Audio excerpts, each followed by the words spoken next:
Na na na na na na. Fixing stuff.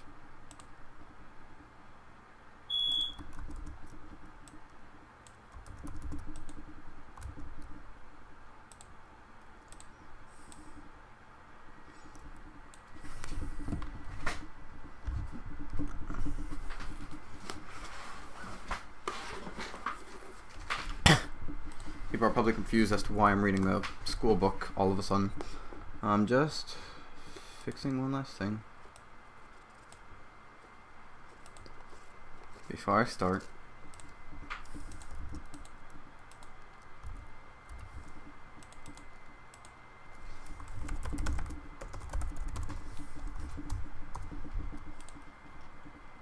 Let me sleep. No. Okay. So I'm going to complete a bet that I did in school, which was the fact that when we received this book from our teacher, I would read the entire thing in one sitting. I'm not going to read like who the author is and whatnot. I'm just going to go straight into the story, and I'm going to read the story all in one sitting. And I'm using a live stream to prove that I've done it. Essentially, from what I've heard, this is a book about basically a tyrannical society. I'm going to read it back here. The year 1984 has come and gone, but George Orwell's prophetic nightmarish vision in 1949 of the world we were becoming is timelier than ever. 1984 is still a great modern classic of negative utopia, a startlingly original and haunting novel that creates an imaginary world that is completely convincing from the first sentence to the last four words. No one can deny the novel's hold on the imaginations of whole generations, or the power of its admonitions, a power that seems to grow, not lessen, with the passage of time. So that's basically the idea.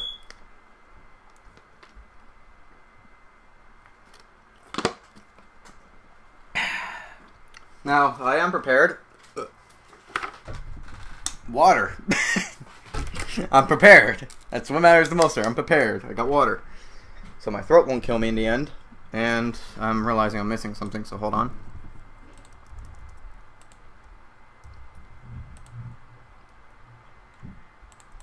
There we go.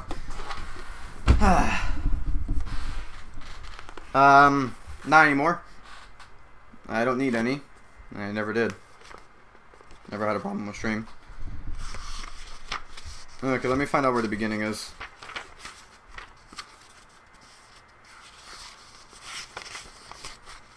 I'm trying to find the beginning. Is this the chapter? Is this chapter 1? I can't tell if this is a chapter. It just says 1. Okay, let's see. It was a bright cold day in April, and the clocks were striking 13. Winston Smith, his chin nuzzled into his breast in an effort to escape the vile wind, slipped quickly through the glass doors of Victory Mansions, though not quickly enough to prevent a swirl of gritty dust from entering along with him. The hallway smelt of boiled cabbage and old rag mats. At one end of a colored poster, too large for indoor display, had been tacked to the wall. It depicted simply an enormous face, more than a meter wide, the face of a man of about 45, with a heavy black mustache and ruggedly handsome features. Winston made for the stairs. It was no use trying the lift. Even at the best of times, it was seldom working, and at the present, the electric current was cut off during the daylight hours. It was part of the economy drive in preparation for Hate Week. The flat was 7 flights up, and Winston, who was 39, and had... The flat was 7 flights up, and Winston, who was 39, and had a varicose ulcer above his right ankle, went slowly, resting several times on the way, on each landing, opposite the lift shaft. The poster with the enormous face gazed from the wall. It was one of those pictures which are so contrived that you're all going to suffer with me. The eyes follow you about when you move. Big Brother is watching you. The caption beneath it ran, Inside the flat, a fruity voice was reading out a list of figures which had something to do with the production of pig iron. The voice came from an oblong metal plate-like dulled mirror, which formed a part of the surface of the right-hand wall. Winston turned a switch, and the voice sank somewhat. Though the words were still distinguishable, the instrument, the telescreen, it was called, could be dimmed, but there was no way of shutting it off completely. He moved over to the window. A smallish, frail figure, the meagerness of his body merely emphasized by the blue overalls which were the uniform of the party. His hair was very fair, his face naturally sanguine, his skin roughened by coarse soap and a blunt razor blades, and the cold of the winter that had just ended.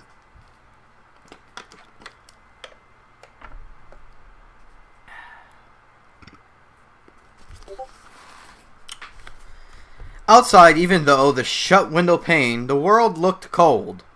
Down in the street, little eddies of wind were whirling dust and torn paper into spirals. The sun was shining and the sky was a harsh blue.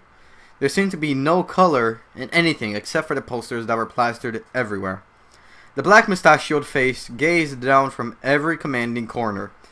There was one on a house in front, immediately opposite. "Big Brother's watching you," the caption said, while his dark eyes looked deep into Winston's own.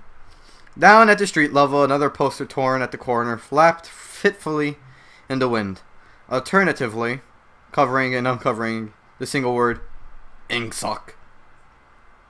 It says Ingsoc, by the way. I'm not pronouncing that incorrectly. In the far distance, a helicopter skimmed down between the roofs, hovering for an instant, like a blue bottle, and darted away with a curving flight. It was the police patrol. Snooping into people's windows, the police did not matter. No, the patrols did not matter. However, the thought police mattered. Only the thought police mattered. Behind Winston's back, a voice from the telescreen was still babbling away about pig iron and overfulfillment of the ninth 3-year plan. Ingsoc. No, Ingsoc with a INGSOC. Ingsoc. There's no other way to pronounce that. The telescreen received and transmitted simultaneously any sound that Winston made above the level of a very low whisper would be picked up by it. Moreover, so long as he remained within the field of vision, which the mental plate commanded, there was... he could be seen as well as heard. There was, of course, no way of knowing whether you were being watched at any given moment, how often, or on what system. The thought police plugged in on any individual wire was guesswork. It was even conceivable that they watched everybody all at the time. But at any rate, they could plug into your wire whenever they wanted to. You had to did live from the habit that became instinct. An assumption that every sound you make was overheard. And except in darkness, every movement scrutinized. Winston kept his back. Wait, I got lost. Oh, there it is. Winston kept his back turned to the telescreen. It was safer, though. As well as he knew, even a back can be revealing. A kilometer away, the Ministry of Truth, his place of work, towered vast and white above the grimy landscape. This, he thought, with a sort of vague distaste, this was London, chief city of Airstrip 1, itself the third most populous of the provinces of Oceania. He tried to squeeze out some of the childhood memory that he should tell him whether London had always been quite like this, where there had always been these vistas of rotting 19th century houses, their sides shored up in balks of timber, their windows patched up with cardboard and the roofs with corrugated iron, their crazy garden walls sagging in all directions, and the bombed sites where the plastered dust swirled in the air, and the willow herb straggled over the heaps of rubble, and the places where bombs had cleared a large path, and had been sprung up sordid colonies of wooden dwellings like chicken houses. But it was no use. He could not remember. Nothing remained of his childhood except a series of bright lit table locks, occurring against no background, and mostly unintelligible. Hold on. Stop messaging me!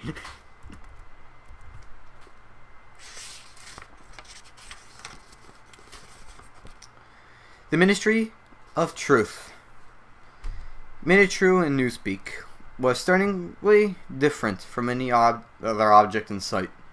It was an enormous, pyramidal structure of glittering white concrete, soaring up terrace after terrace, 300 meters into the air. From where Winston stood, it was just possible to read it, picked out on its white face, an elegant littering. The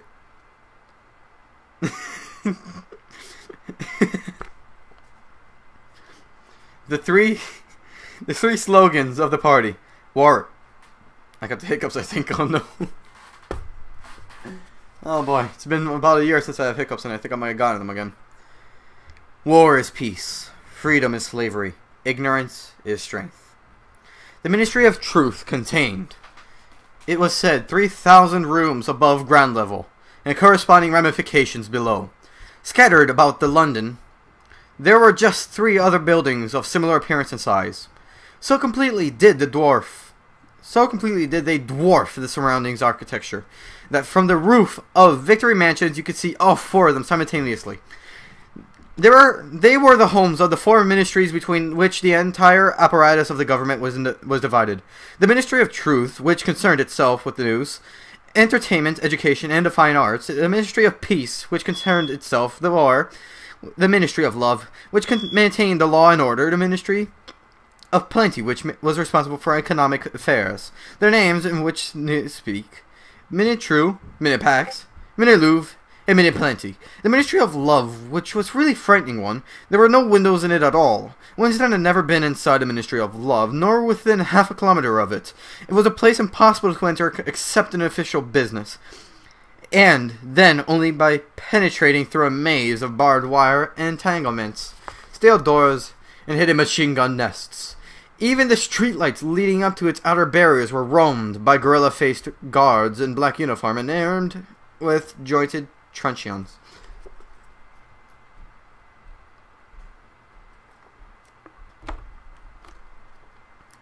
Fine wine I'm drinking. Finest of wine.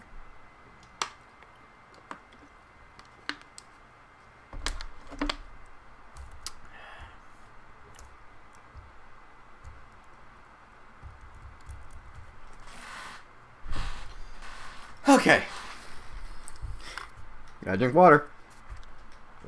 Winston turned round abruptly. He set his features into the expression of quiet optimism, which it was advisable to wear when facing the telescreen. He crossed the room into the tiny kitchen. By leaving the ministry at this time of the day, he had sacrificed his lunch in the canteen, and he was aware that there was no food in the kitchen except for a hunk of dark-colored bread, which had got to be saved for tomorrow's breakfast.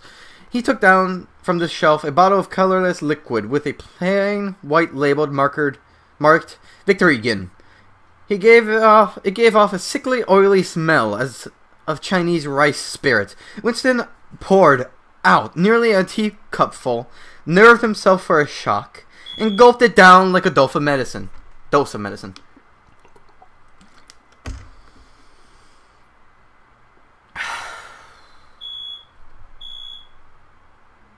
I don't know why I can't breathe suddenly. Instantly his face turned scarlet and the water ran out of his eyes. The stuff was like nitric acid, and moreover Swallowing it, one had the sensation of being hit in the back of the head with a rubber club. The next moment, however, the burning in his belly died down and the world began to look more cheerful. He took a cigarette from a crumpled packet marked Victory Cigarettes and cautiously held it upright, whereupon the tobacco fell upon the floor. With the next, he was more successful. He went back into the living room and sat down at a small table that stood to the left of the telescreen.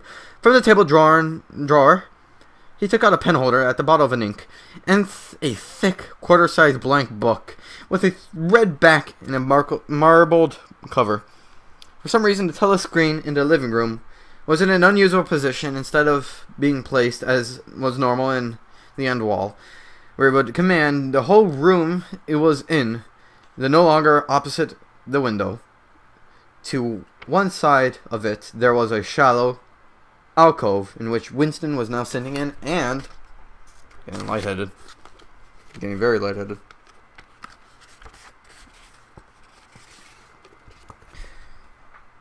How will I know there's no paragraphs? Is there? Hey, hold on, I see a paragraph here. It's been... Is the next page a paragraph? Where's the paragraph? Come on, where's the paragraph?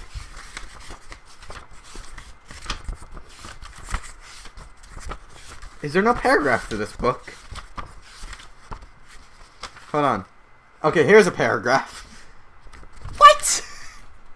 It's 20 pages. Okay. Now I'm seeing an entire part here I'm going to go through. Which, when the flats were built, had probably been intended to hold bookshelves. By sitting in the alcove and keeping well back, Winston was able to remain outside the range of the telescreen so far as sight went. He could be heard, of course, but so long as he stayed in his present position, he could not be seen. It was partially unusual geography of the room that had suggested to him the thing that he was now about to do.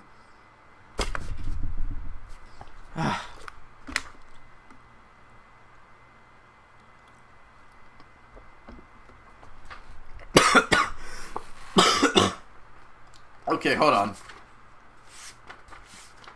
Actually, I think this is the paragraph here. I think that's the new not the paragraph. The new chapter. I think that's a new chapter. I think that might be the new chapter in the smallest text possible. That might be the new chapter. So I'm gonna hope for that being the new chapter, because honestly, I'm at this point where I don't give a shit about the bet anymore, and I'm just gonna read this into chapter 2 as my homework states. But I am gonna live stream constantly my progress of my reading book. My book reading, I mean. Okay. But it had also been suggested by the book that he had just taken out of the drawer. It was particularly a beautiful book. Its smooth, creamy paper, a little yellowed by age, was of a kind that had not been manufactured for at least 40 years past. He could guess, however, that the book was much older than that. He had seen it lying in the window over a frosty little junk shop in a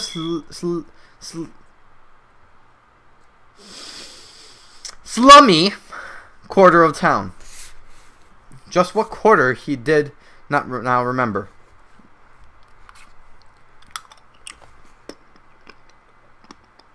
I'm stressed, leave me alone. And had been stricken immediately by an overwhelming desire to possess it.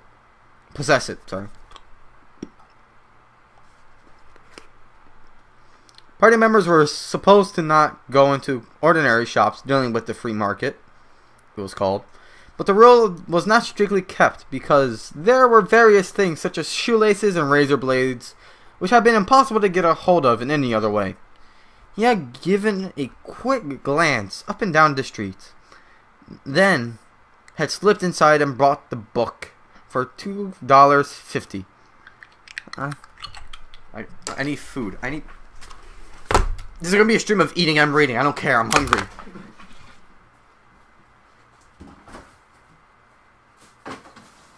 Oh God, why do you make so much macaroni? Thank you, though. Thank you, Dad.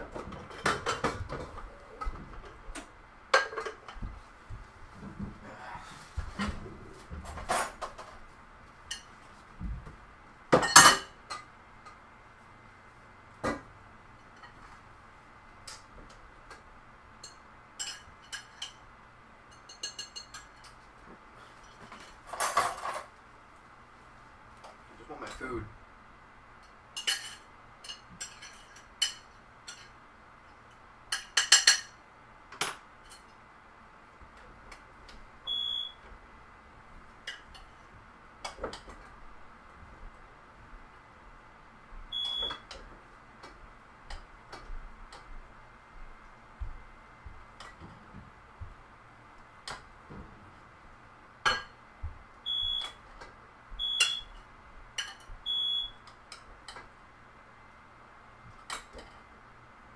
The humans gotta eat too, damn it.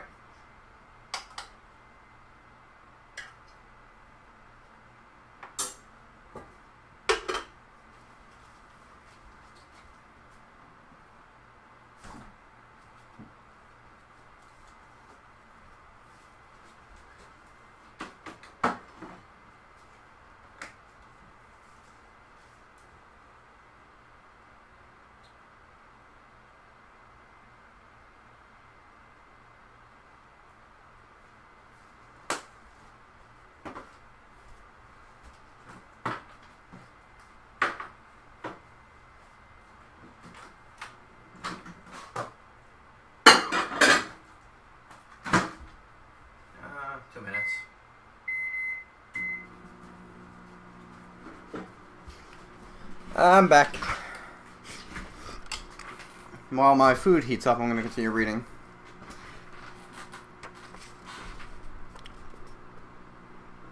Where did I lift off at? At the time, he was not conscious of wanting it for any particular purpose. He had carried it guiltily home in his briefcase, even with nothing written in it. It was a compromising position. The thing that he was about to do was open a diary. This was not illegal. Nothing was illegal. Since there were no longer any laws. But if detected, it was reasonably certain that it would be punished by death. Or at least 25 years in forced labor camp. Just the typical.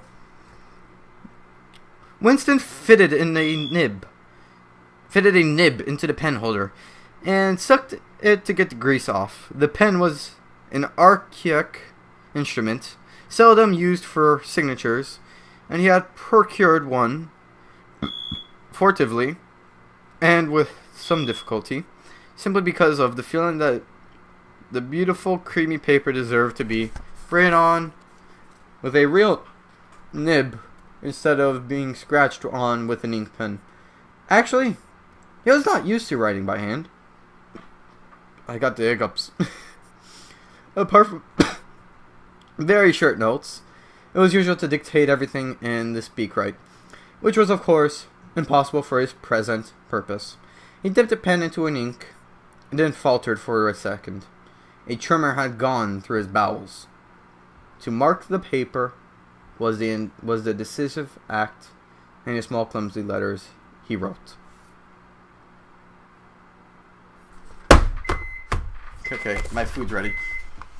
Okay, so that was the end of the paragraph. I'm going to end the stream and then I'm going to start a new one immediately soon after I'm done eating because I want to eat in peace. I don't want people watching me eat. So I'm going to eat, then I'll read chapter 2. And I hope that we go from there. So, yeah. Oh, Ish, you're late. Hi, Ish. I'm going to end the stream now, though. Sorry you're here late. But, I'm going to quickly end the stream because I finished the paragraph. I'm going to eat. Then I'll come back and I'll read paragraph 2. And I think I'll end it there for today. See you guys.